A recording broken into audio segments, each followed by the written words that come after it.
గౌరవ జిల్లా కలెక్టర్ గారు ఈ జిల్లాలో అభివృద్ధి కార్యక్రమంలో భాగంగా ఏదైతే వాస్తవంగా అక్కడ వాళ్ళు సర్వం కోల్పోతున్నారు, కానీ ఇక్కడ మా వాళ్ళు కూడా పెద్ద త్యాగం చేస్తూ ఉన్నారు. వాస్తవంగా వాళ్ళు అక్కడ ఉన్నటువంటి ఇల్లు కోల్పోతున్నారు, భూములు కోల్పోతున్నారు. ఒక ప్రాజెక్ట్ పూర్తి కావాలనుకున్నప్పుడు కొంతమంది నష్టపోక తప్పదు. ఆ తప్పనటువంటి పరిస్థితి ఉన్నాయి. వాళ్ళ నర్సింహగూడెంకి సంబంధించి వాళ్ళు మొత్తం ఇల్లు కోల్పోయినారు, భూములు కోల్పోయినారు. ఎక్కువ మంది ప్రజలకు ఉపయోగపడే విధంగా ఇప్పుడు మన కిష్టాంపల్లి ప్రాజెక్టు పూర్తి చేసుకోవాల్సిన అవసరం ఉంది. కాబట్టి ఆ కిష్టాంపల్లి ప్రాజెక్టులో ఉన్నటువంటి ముంపున గురైనటువంటి గ్రామాల్లో ఇవాళ నర్సిరెడ్డిగూడెం ఒకటి, శివన్నగూడెంలో ఒకటి. అందుకనే ఇవాళ శివన్నగూడెం కానీ కిష్టాంపల్లి కానీ రేపు పొద్దున మన ప్రాజెక్టులో మునిగిపోయినటువంటి గ్రామాలు ఏవైతే ఉన్నాయో ఆ మునిగిపోయేటువంటి గ్రామాలు అక్కడ వాళ్ళు మునిగిపోతున్నారు. ప్రభుత్వం గతంలో వాస్తవంగా మీరు ఇచ్చినటువంటి ఇవాళ ఈ త్యాగాన్ని మేమేమో కాదనలేము. ఎందుకంటే వాస్తవంగా ఇక్కడ ఉన్నటువంటి వాళ్ళ త్యాగాన్ని మనం ఎప్పుడు మర్చిపోలేదు. ఎందుకంటే నాగార్జున సాగర్ కట్టినప్పుడు ఇవాళ అనేక మంది మా చందంపేట గుట్ట పైన ఉన్న గ్రామాలన్నీ కూడా నాగార్జున సాగర్ కోసం త్యాగం చేసి ఇలా లక్షలాది కోట్లాది మంది ఇవాళ ఇక్కడ వచ్చి ఆంధ్ర దాకా సాగునీరంది తాగునీరంది ప్రజలు ఇవాళ ముందుకెళ్తా ఉన్నారు, బాగుపడేటువంటి పరిస్థితి. కాబట్టి కొన్ని పరిస్థితుల్లో మాకు బాధ ఉన్నప్పటికీ కొన్ని తప్పనిసరి పరిస్థితుల్లో ప్రభుత్వం తీసుకునే నిర్ణయాలు, ఆ నిర్ణయాల్లో ప్రాజెక్టులు పూర్తి చేయాలి అనుకున్న సమయానికి ఆ చేసేటువంటి సందర్భంలో ప్రభుత్వ అధికారులు నిజంగా మా చింతపల్లి వాళ్ళు కాబట్టి ఎంతమంది సహకరించారు. మిగతా వాళ్ళంటే కష్టం నాకు తెలిసినంత వరకు. వాళ్ళు చాలా సౌమ్యులుగా నిజంగా వాళ్ళంతా దళితులు. వాస్తవంగా ఇలా వర్గాలకు సంబంధించినటువంటి వాళ్ళు వాళ్ళ రానియకుండా ఎన్ని ప్రయత్నాలు చేసినాం. ఆఖరి కలెక్టర్ గారిని ఒప్పించినాం, మా ఆర్డీఓ గారిని ఒప్పించినాం, జేసీ గారిని ఒప్పించినాం, పైన ప్రభుత్వాన్ని ఒప్పించలేకపోయినా ఆఖరి మంత్రి గారిని కూడా రిక్వెస్ట్ చేసినాం. కానీ గవర్నమెంట్ ఎట్టి పరిస్థితుల్లో R&R కావాలి. ఇక్కడ వాళ్ళ ఆల్టర్నేటివ్ ఎక్కడ చూసినాం, ఇది కాకుండా వేరే దగ్గర పంపాలని కూడా చూసినాం. ఆల్టర్నేటివ్ సోర్స్ ఇక్కడ దొరకలేదు. తప్పనిసరి పరిస్థితుల్లో వర్గాల్లో ఉన్నటువంటి మా దళిత సోదరుల భూములను కూడా ప్రభుత్వం R&R సెంటర్ తీసుకోవాల్సిన పరిస్థితి ఏర్పడింది.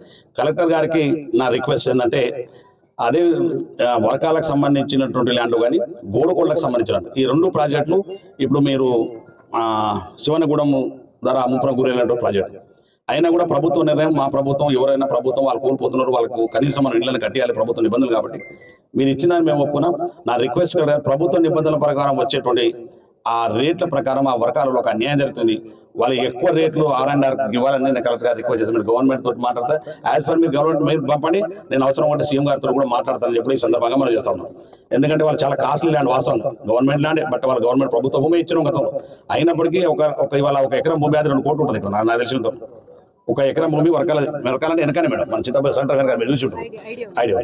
సో 2 కోట్ల రూపాయలు చేస్తుంది. అయినా కూడా వాళ్ళు ఇవాళ త్యాగం చేస్తున్నారు. తప్పనిసరి పరిస్థితులు వాళ్ళు ఒప్పుకుంటున్నారు. ఒప్పుకునే పరిస్థితుల్లో వాళ్లకు సరైనటువంటి R&Rలో వాళ్ళకు సరైనటువంటి ల్యాండ్ అక్విజిషన్లో వారికి న్యాయం జరగవలసినటువంటి అవసరం ఉంది. దానికి మీరు కొంత రిస్క్ తీసుకొని మీరు ఇక్కడ నిబంధనలు ఉల్లంఘించకుండా రేట్ అప్పుడు ఏమంటారు రిజిస్ట్రేషన్ వాల్యూస్ తీసుకుంటే తక్కువ ఉన్నది. వాస్తవంగా రిజిస్ట్రేషన్ వాల్యూ తక్కువ మనం అదే చూస్తాం బేసిక్గా. కానీ కొన్ని మానవత్వంతో కూడా చేయండి. ప్రభుత్వం నుంచి మీకు ఏదైనా చెప్పవలసి ఉంటే నేను ప్రభుత్వం నుంచి కూడా మీకు చెప్పించిన కానీ మీకు ఉన్న అధికారాన్ని పూర్తి స్థాయిలో మీరు జేసీ గారు ఉపయోగిస్తే మాకు న్యాయం జరిగిపోతుంది. గవర్నమెంట్ కూడా అవసరం లేదు నాకు తెలిసినంత. సో ఎట్టి పరిస్థితుల్లో మా వర్గాల వాళ్ళకు ల్యాండ్ అక్విజిషన్ గోడుకొండ వాళ్ళు కానీ వాళ్ళు వాస్తవంగా అడిగింది వేరేదిగానే నిబంధనలు లేదు. మీ మీద నేను ప్రెజర్ చేసి కాని పనులు మిమ్మల్ని ఇబ్బంది పెట్టడం నాకు ఇష్టం లేదు. వాళ్ళు ఏమడిగారంటే కనీసం ఇల్లు కట్టుకోవడం మేము ఒక్కొక్క ప్లాట్లను మాకు ఇప్పియండి అన్నారు. కానీ ప్రభుత్వ నిబంధనలు లేవు, దానికి అనుకుని ఒప్పుకోవట్లేదు. వచ్చారు నేనే చెప్పాను మిమ్మల్ని గెలవని. సో అది సాధ్యం కావట్లేదు నిబంధనలు. ఎందుకంటే ఇది ఒక దగ్గర అయ్యేది కాదు, రాష్ట్రం మొత్తంలో ఇదే పరిస్థితి ఉంటుంది. కాబట్టి అధికారులు దాని ముందుకు తీసుకెళ్ళడానికి ఎవరు సాధించరు, అది ప్రయత్నం చేయరు. కాని పని కోసం మనం ఆరాటపడి కాని పని కోసం అధికారం మీద ఒత్తిడి పెంచి వాళ్ళని ఇబ్బంది పెట్టే కంటే అయ్యే పనిని సక్రమంగా కొద్దిగా ఎక్కువ చేసుకోవడం నా ఉద్దేశం. అందుకనే కలెక్టర్ గారికి జేసీ గారి నా రిక్వెస్ట్, మా ఆర్డీఓ గారికి అందరికీ ఉన్నటువంటి ల్యాండ్ అక్విజిషన్లో ఆ ల్యాండ్ వాల్యుయేషన్ కంటే అదనంగా మాకు డబ్బులు వచ్చే విధంగా వర్గాల వాళ్ళకు న్యాయం జరిగే దళిత సోదరులంతా మా ఎస్సీ బిడ్డలు వాళ్ళకి ఖచ్చితంగా న్యాయం జరిగే విధంగా వాళ్ళకి డబ్బులు ఇప్పించాల్సిన బాధ్యత మన పైన ఉంది. అందుకు కలెక్టర్ గారు పూర్తిగా సహకరించాలని నేను ఆశిస్తా ఉన్నాను. అదేవిధంగా గోలేపల్లి వాళ్ళకు ల్యాండ్ కోల్పోతున్నట్టు ఆ సోదరులు కూడా ఈ 2 గ్రామాలకు సంబంధించిన వాళ్ళకు ల్యాండ్ అక్విజిషన్ కొద్దిగా న్యాయం జరిగే విధంగా చూడాలని ఆశిస్తూ ఇవాళ R&R సెంటర్కి సంబంధించి ఇవాళ అందుకే చెప్తున్నా మా చింతపల్లి వాళ్ళు త్యాగమే ఈ R&R సెంటర్లో మిగతా వాళ్ళందరికీ కూడా న్యాయం జరుగుతూ ఉన్నది. ఇవాళ ఇక్కడ R&R సెంటర్ నర్సిరెడ్డిగూడెంకి ఇచ్చినాం. రేపు పొద్దున్న వర్గాల దగ్గర ఏ ఊరికి ఇస్తున్నాం, చెర్లగూడెం వాళ్ళకి ఇస్తున్నాం. వెంకపల్లి తండా వెంకపల్లి విలేజ్ వాళ్ళకు పోలేపల్లి దగ్గర, నకలగండలో తీసుకొచ్చి నసలపల్లి దగ్గర. అంటే మా చింతపల్లి రైతులలో మా కొంతమంది తెస్తారు, కొంతమంది గుమ్మడీలు కూడా పంపుతున్నా. మేము అక్కడైనా ప్రజల కోసం చేయాలి, ఇక్కడైనా ప్రజల కోసం. కానీ ఎవరిని అన్యాయం చేయకుండా కాపాడాలనేది పెద్ద మనిషిగా కుటుంబ పెద్దగా మాకు ధర్మం. కాబట్టి ఇన్ని సెంటర్లు కానీ ఒక్కటి మాత్రం ఏంటంటే చింతపల్లి అభివృద్ధిలో కానీ మిగతా దానిలో కానీ ప్రాధాన్యతలో ఇవాళ R&R సెంటర్ నా అధికారులందరికీ నాకు ఒకటి రిక్వెస్ట్ ఏంటంటే నాణ్యమైన ఒక R&R సెంటర్ నిర్మాణం చేస్తే బ్రహ్మాండంగా చాలా సంవత్సరాల తరబడి ఉంటుంది. ఇవాళ మనం పిఎఫ్ఎల్ చూస్తున్నాం, అది R&R సెంటర్. అప్పుడు నేను ఉన్నప్పుడే అది స్టార్ట్ చేసినాం. అది R&R సెంటర్ పిఎఫ్ఎల్ చాలా బ్రహ్మాండమైనటువంటి సెంటర్ ఏర్పాటు చేసిన వాళ్ళం. అందుకే అన్ని సౌకర్యాలతో కల్పించిన విధంగా ప్రభుత్వం నిబంధనలు వాళ్ళకు శాంక్షన్ ఇచ్చి మంజూరు. డిపార్ట్మెంట్ కూడా దయచేసి నాణ్యత పాటించడంతో పాటుగా వాళ్ళకి ఏమేమి అవసరం ఉన్నాయో మేడం చెప్పినప్పుడు అంగన్వాడీ సెంటర్ ఉండవలసిందే. అదేవిధంగా వాళ్ళకి కావాల్సిన వచ్చేసారి మంచిగా ట్యాంక్ ఉండవలసిందే. మన విడిది వాళ్ళకి సక్రమైనటువంటి అన్ని వసతులు కల్పించిన R&R సెంటర్ని ఏర్పాటు చేయడం ప్రభుత్వం మన బాధ్యత.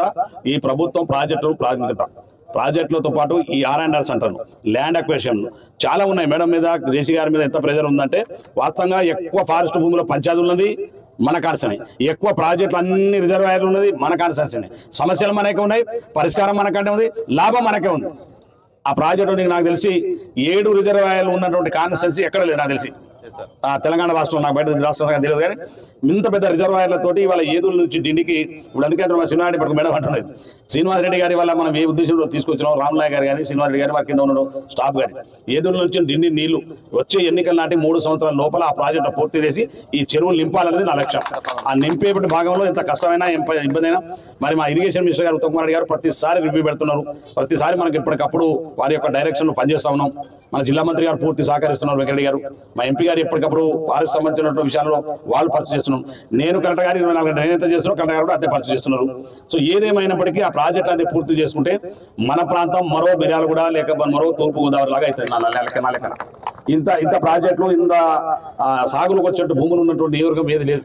సో ఇంత పెద్ద అవకాశం వచ్చింది. మనం అందరం కూడా అధికారులు దయచేసి నా రిక్వెస్ట్ ఏంటంటే మీకు ఈ టైంలో మీరు పని చేసిపోతే చాలా శాశ్వతంగా పేరు ఉంటాయి. అధికారులు చాలా మంది గొప్ప గొప్ప అధికారులు పనిచేసిన ఆ అధికారం ఉన్నప్పుడు మా ప్రాజెక్ట్ పూర్తయింది, వాళ్ళ అధికారం ఉన్నప్పుడు మా R&R సెంటర్ పూర్తయింది. చాలా మంది అధికారులు ఇప్పటికీ జ్ఞాపకం 30 నెలల కింద పనిచేసిన అధికారులు ఇప్పుడు కూడా జ్ఞాపకం పెట్టుకున్నాం, ప్రజలు ఉన్నారు మా దగ్గర. కాబట్టి ఇవన్నీ మనం పూర్తి చేయగలిగితే చిత్తశుద్ధితోటి, ఒక విశ్వాసంతో, నమ్మకంతో, ప్రజల నమ్మకం కలిగే విధంగా పనిచేయవలసినటువంటి బాధ్యత మనందరి పైన ఉంది. కాబట్టి ఈ R&R సెంటర్లో వాళ్ళకి కావాల్సిన మౌలికమైన సదుపాయాలన్నీ పూర్తి చేసి వాళ్ళని ఇక్కడ తీసుకొచ్చి మళ్ళీ ఇనాగ్రేషన్కు కలెక్టర్ గారు మనం మళ్ళా మంత్రి గారిని తీసుకొచ్చి ఇక్కడ వారితో R&R మన ఇద్దరు మంత్రులను తీసుకొచ్చి ఎంపీ గారిని తీసుకొచ్చి మళ్ళీ R&R సెంటర్ని ఇనాగ్రేషన్ చేయవలసిన బాధ్యత కూడా మన పైన ఉంది. కూడా ఆ విధంగా అధికారులు అందరూ కూడా ఇప్పుడు మేడం గారు ఇన్స్ట్రక్షన్ ఇచ్చినట్టు ఆ లెవెల్స్ కానీ ఎక్కడ ఈ పనిలో ఎక్కడ కూడా కాంప్రమైజ్ కాకుండా నాణ్యమైన పనితో మరి అనుకున్న టైంకు అనుకున్న విధంగా పని చేయించాల్సిన బాధ్యత అధికారులు అందరి పైన ఉందని చెప్పి మరొకసారి మీ అందరికీ రిక్వెస్ట్ చేస్తూ ఇలా ఒక మంచి కార్యక్రమంలో చాలా గొప్ప కార్యక్రమం ఒక గ్రామాన్ని ఇక్కడ తీసుకొచ్చి మనం ఇక్కడ వాళ్ళకి అన్ని సౌకర్యాలతో కల్పించడానికి ఏ ప్రభుత్వం నేను చెప్తున్నాను. అందుకే నేను కలెక్టర్ గారిని జేసీ గారిని అభినందిస్తూనే నేను కూడా అటు 2 సంవత్సరాలు నక్కలగండి నేనే కొబ్బరికాయ కొట్టినా, నక్కలగండి నేనే పూర్తి చేసి నీళ్ళు ఇవ్వబోతున్నా. అది నా అదృష్టం. ఇప్పటి వరకు 10 ఏళ్లలో వాళ్ళకి R&R సెంటర్ ఇప్పలేకపోయారు. R&R centre ఇప్పలేకపోయారు. పెళ్లిపాకలో నేనే కొబ్బరికాయ కొట్టినా, పెళ్లిపాకలో నేనే పూర్తి చేసి నీళ్ళు అయిపోతున్నా. పెళ్లిపాకలో R&R సెంటర్ కూడా నేను మా ఆర్డీఓ గారు, జేసీ గారు, కలెక్టర్ గారు ఇప్పుడు రోజు కొంతమందిని నసలపల్లి కాడ తీసుకొస్తున్నాం, కొంతమంది గుండె వెళ్ళిపోతున్నాం భూమి వేయడం కూడా. సో ఎక్కడైనా అందుకే ఆ అదృష్టం అవకాశం ఆ రోజు నాకు వచ్చి నేను జానారెడ్డి గారు, సుదర్శన్ రెడ్డి గారు కొబ్బరికాయ కొట్టాం. ఇవన్నీ ఆ రోజు ఇరిగేషన్ మినిస్టర్ సుదర్శన్ రెడ్డి గారు, జానారెడ్డి గారు మంత్రి, నేను ఎమ్మెల్యేను, సుగరెడ్డి గారు ఎంపీ. సో మేము ఎంపీ. సో మేము అందరం కలిసి ఆ రోజు ప్రాజెక్టు శంకుస్థాపన చేసాం. మళ్ళీ మేమే నల్గొండ జిల్లాలో ప్రాజెక్టులన్నీ కూడా మనం పూర్తి చేసేటువంటి బాధ్యతను ఇవాళ ఇరిగేషన్ శాఖ మంత్రి గారు, మన R&B మినిస్టర్ వెంకటరెడ్డి గారు, ఎంపీ రఘువీర్ గారు, బాలునాయక్ గారు అందరం కూడా మా ఉద్దేశం వల్ల ఈ ప్రాంతంలో ఈ జిల్లాలో ఉన్నటువంటి 2 ప్రాజెక్టులు పూర్తి చేస్తే మా జీవితం ధన్యం. రాజకీయాలు వస్తాయి, పదవులు వస్తుంటాయి,